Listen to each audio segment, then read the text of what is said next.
చిదంబరం గురు పౌర్ణమికి నేను ఇంటి దగ్గర మొదలుపెట్టిన టైం నుంచి ట్రైన్లో స్టార్ట్ అయ్యిందండి. బేస్ చక్ర రొటేట్ అవుతాం, ఇప్పటి వరకు అలా రొటేట్ అవుతానే ఉంది. నాకు మామూలుగా పావునంటే చాలా భయం.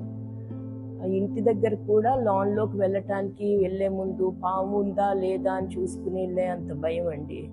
అలాంటిది నాకు అమ్మగారు నాకు పరీక్ష పెట్టడానికి ఇక్కడ చిదంబరంలో నాకు ఇచ్చిన వెన్యూ పొలాల మధ్యన ఉంది.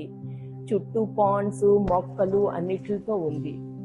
రాత్రి ఎలా నిద్రపోతాను, ఇట్లన్నిటి మధ్యన ఈ రూమ్లో ఎలా పడుకుంటాను, నిద్ర పడుతుందా అనుకున్నాను.